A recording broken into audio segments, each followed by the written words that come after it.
What's going on, guys? Welcome back to WWE Network and Show, where I, Graham G. Matthews, break down all the original content I watch on the WWE Network and on Peacock. And before Backlash tonight, we're talking the May 6, 2023 edition of the SmackDown LowDown. Jackie Redmond, Matt Camp in the studio. Sometimes they don't do SmackDown LowDown the weekend of pay-per-views. I mean, they almost always do. The weekends where they have a show where the pay-per-view's at like fucking noon, because these episodes go up on Peacock around noon, they don't do them. I was like, oh, maybe they won't do it today because they went on at noon. It wasn't there. By the time I went up, I checked 15 minutes later and it was up. So they did do a SmackDown LowDown today. I assume they won't do one the weekend of Night of Champions in Saudi Arabia in a couple weeks because the pay-per-view starts around noon or 1, so just a heads up there. As far as this episode goes, it was really all about promoting Backlash. They open up the episode discussing the World Heavyweight Championship Tournament kicking off on Raw this week, featuring Raw and SmackDown talent. That is pretty fucking dumb. I talked more about that in my SmackDown audio review from earlier, so check that out. They replay the Usos Backstage segment from SmackDown, kind of teasing tension going into the six-man tag team match tonight at the pay-per-view. Megan Morant catches up with the Usos backstage here on the show, and Jay says that they have nothing to prove at Backlash, because she asks, what do you want to prove with this match? Jay says, well, we have nothing to prove. And Jimmy says, if anyone has anything to prove, it's Owens and Zayn, who claim to be the best tag team in the world. If they lose, what does that say exactly about the tag team champions and the tag team titles? They also just go on to say that the Bloodline will do what they do themselves, throwing super kicks. That would be interesting, super cakes. The Usos throwing super kicks, and Solo Sikoa kind of being the problem solver that he is, because Owens and Zayn, you the twos, and we the ones.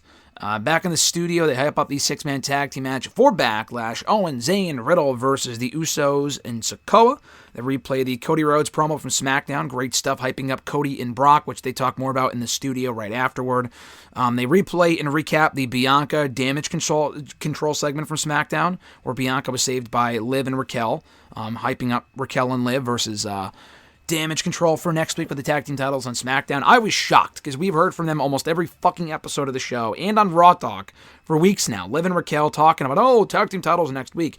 Instead, thankfully, they threw it to Bianca to kind of switch it up a little bit. Bianca said that it all really started for her SmackDown success story. Started on SmackDown a year and a half ago, or 2 years ago, I guess 2.5 years ago at this point. But she became SmackDown Women's Champion a year and a half ago, 2 years ago, and now she's back on SmackDown. She's excited for that. She has mutual respect for Io Sky, looking forward to their match at Backlash, and she wants to break the record and becoming the longest reigning Raw Women's Champion of all time. I think Michael Cole said the longest reigning women's champion in like the modern era. Obviously, no one's touching Fabulous Moolah's record, so there's that, of all time. She is the longest reigning Raw Women's Champion. No one has held... I don't remember. I'm trying to think. I think Bayley was SmackDown Women's Champion for a year. I don't think she was his champion for as long as Bianca is. I know Asuka, Shayna, Mandy Rose were all NXT Women's Champion longer than Bianca's been Raw Women's Champion. I mean, this could all be null and void if Bianca does the belt swap with Rhea soon and then her reign ends. But I think it's one of those cases where, at least for now, she is the longest reigning Raw Women's Champion. She's not the longest reigning WWE Women's Champion, even in the modern era, if you include the NXT Women's title and the NXT UK Women's title, but they probably don't want to talk about that. On the main roster, I guess she is, but not in their entire company.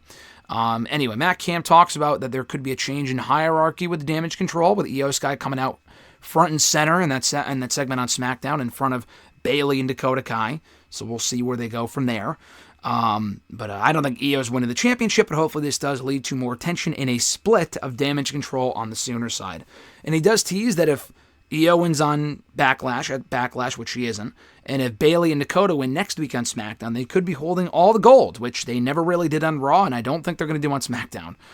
They recap the Bad Bunny, Damian Priest altercation from the press conference earlier in the day, which I did not catch, but I guess Bad Bunny slapped Damian and then walked away. Bad Bunny was playing it cool while Damian Priest was all pissed. They recap the main event on this show where Rey Mysterio and Zelina Vega knocked off Rhea Ripley and Dominic Mysterio in intergender tag team action. In the studio, they hype up Bad Bunny versus Damian Priest for the pay-per-view. They quickly catch up. Megan Morant does on this show backstage with Zelina Vega, who says that it was surreal for her to team with her childhood hero on this show in the main event. She got to talk with her family before walking out, and it was really cool for Rey to be there as well.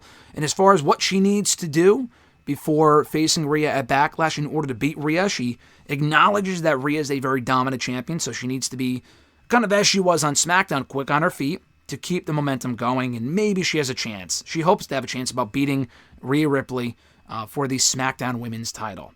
And then to close out the show, as they did with Raw Talk, they run down the Backlash card for tonight. It's pretty standard stuff here in hyping up the pay-per-view. We heard from Bianca, the Usos, Zelina. So we had some notable guests here, so it made for a decent show. And if you weren't already, if you're not caught up to date with what happened on SmackDown or just in general going into Backlash, you might want to check out this episode to kind of fill you in on what went down before the pay-per-view tonight.